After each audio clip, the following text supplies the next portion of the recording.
Halloween season is here. Spooky time on Forest Tales channel. The mirror. Patricia was so happy with her finding. She was walking her dog in the neighborhood and saw a garage sale. There were so many vintage items that her eyes were shining. She called her husband and asked him to come over with the car to pick her up and pay for her stuff. Even though some items were damaged, she could restore them and sell them for a good price in her online shop. Her pieces were all handmade, so they were valuable, and she was an artist. Her husband Kevin was her great supporter. He traded his car and a truck to transport her piece and anything she needs. He always goes when she calls, takes her whatever she wants to look for pieces in pawn shops, garage sales. Kevin wanted to see her happy. She was blessed.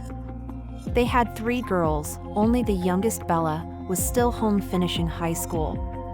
The other 2, Greta and Debbie, were in college, the first in law school and the second just started freshman year, planned to be an architect. She bought a lot of furniture that day, lots of good work to do, but her favorite piece was a mirror.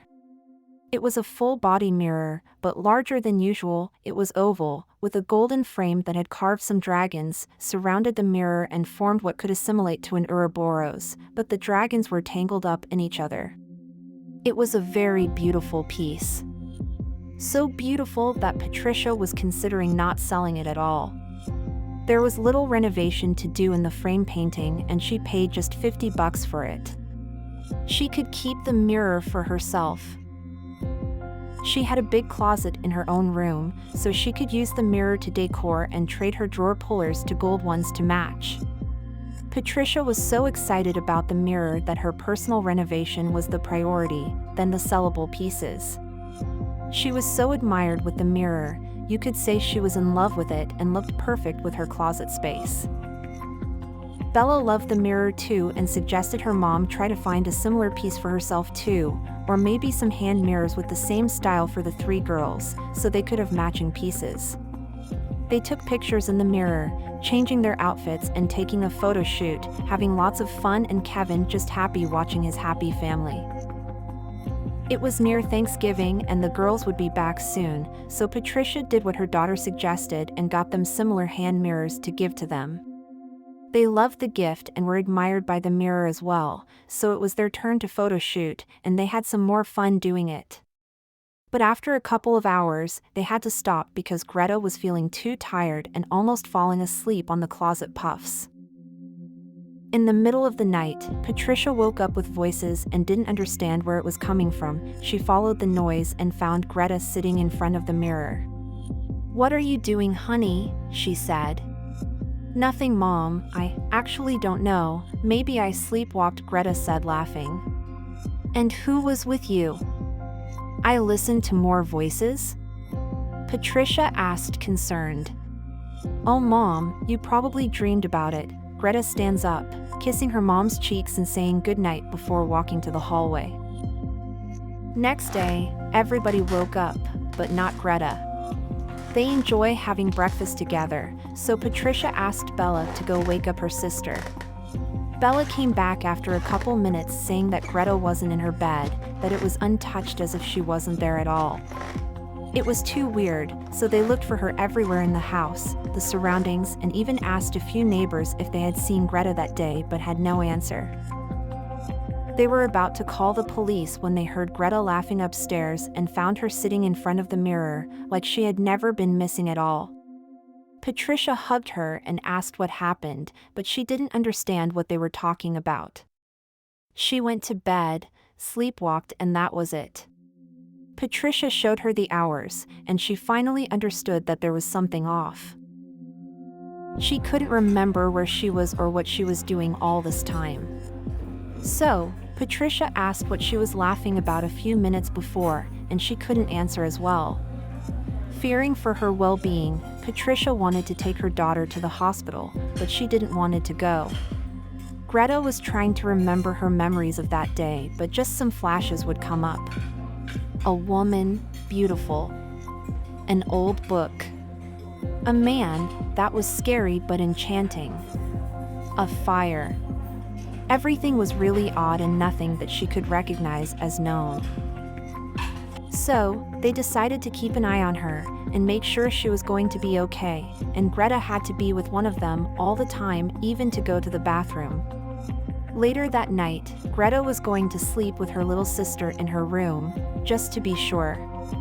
Debbie tried to put her mattress in there so the three of them could be together, but the space wasn't enough, so she stayed in the hallway, in front of the bedroom door. They went to bed late after watching TV together and didn't take long after they were sleeping for them to listen to the screams. Patricia woke up in a jump and ran to her girls. They were in the closet, Bella holding one leg, Debbie the other leg of Greta, that was half inside and half outside that mirror. Patricia and Kevin helped to pull her out, and they could see their reflex of the mirror overlapped with the image of a couple.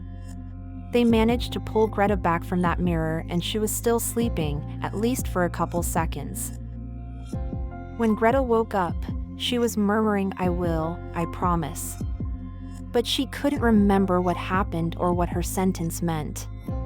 Kevin immediately grabbed the mirror and carried it outside to the backyard and threw it onto the floor with all his strength. The mirror broke in a few pieces, so he grabbed his hammer and smashed to very small pieces and finally threw in the trash. They didn't know what that was, but he didn't want to find out, just to help his daughter. Next night, everything was normal. Nothing happened extraordinary, and they had breakfast together, feeling relieved for Greta to be safe. Debbie had a plane to catch, and Greta was driving back to her college, a couple hours from there. So, they said their goodbyes in the front door, and while Kevin drove Debbie to the airport, Bella and Patricia decided to watch a movie and relax. They were picking the movie when suddenly, the TV went off. Patricia turned it on again, and almost immediately, it went off. They looked at the screen and could see the woman on the mirror looking at them and hitting the screen from the inside. They screamed and ran to Patricia's room to call Kevin. When she got her smartphone, the image of that man was reflected in the surface, making Patricia to throw the phone away in despair. They were frightened and didn't take long for their images to start to form in the glass of the windows. They were just there, staring at them with sad eyes. Patricia started yelling at them, asking what they wanted for them, when Bella had an idea. She ran to her room and went back to her mom with her hand mirror, the one inspired in the original. She looked at it and asked, "What do you want?" She repeated 3 times before the woman showed up, pointing to the closet. Patricia and Bella were holding hands and slowly walking to the closet, afraid of seeing the mirror again. There was nothing. The woman continued pointing to a direction of what seemed to be the dressing table. She then disappeared from the hand mirror to be visible in the one at the dressing, and she started drawing something with her fingers. Patricia said, "I can't understand what it is. Can you, Bella?" And as if she just had an intuition, Bella started to breathe in the mirror.